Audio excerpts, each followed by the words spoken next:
Welcome to my mini vlog. Hi guys! Happy New Year! Long time no upload ng mga mini vlogs. Na-miss nyo ba ako? Ay, charot. Sikat yarn. Manifesting! Okay guys, Happy New Year! Welcome 2024! Sana maging good ka sa aming lahat. Okay, so I just wanted to share with you guys one of my Shopee finds. Ito yung power bank na na-order ko at ito ay tawag ng pangangailangan lamang. Dahil sa work from home, challenge talaga sa atin ay ang power outage at required talaga kami ng backup tool na ito from the company. Medyo na late ako ng bili kasi naman, pinaprioritize ko yung mga needs ni Arlo. Thankful ako na kahit papaano nakabili ako ng isa because I need to for my laptop as well.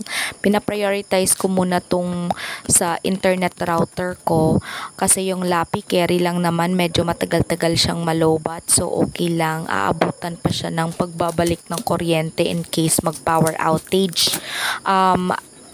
Importante kahit walang kuryente is may internet connection tayo. So, yep guys, actually I have this already way back 2023 pa, December, kasi it arrived 2023 December. We just have no time to do the voiceover. Kaya, ang ating mini vlog ay inabutan na ng 2024. Okay lang. At yan guys, makikita nyo, struggle pa ang pag-open. Hindi ko kasi alam kung saan yung kanyang o-openan. Kaya yan, struggle is real. At I ordered this guys from Rappo Official Store.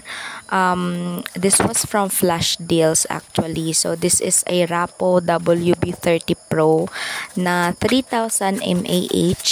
And this is the version WB30 M Pro na black na BF399.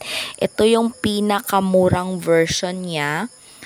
May other version pa nito na medyo pricey.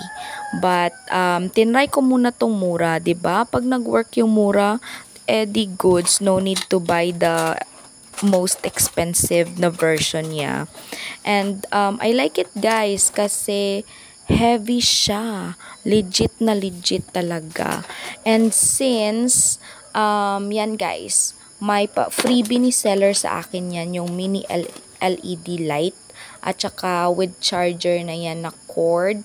And I also purchased yung cord na para sa internet router para makonect natin siya doon. And actually, it arrived when we were in the hospital. Thankfully, I have good neighbors na nag-receive ng parcel na ito at nagbayad in behalf of me. So, ayan guys, although we are in bad situation, but there are still good people that is very willing to help us out. So, yep, we just needed to stay positive, pray lang, kasi si God, mai-use na tao yan para matulungan tayo. Ayan, there are 4 mini lights to indicate the battery. And yep, it's working. And since this one is nasa akin na ng December, nagamit na namin ito. Nag-overnight na kami sa Uma ni Tatay, and nagamit ko to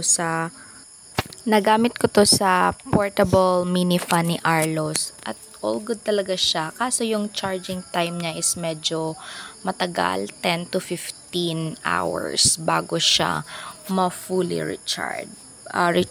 But all good naman. I like it so far, and if you're interested, wanna check it out, I will leave the link below. It's not sponsored. I bought this with my own money, just in case for your reference lang. Ililive ko yung link below. Thank you!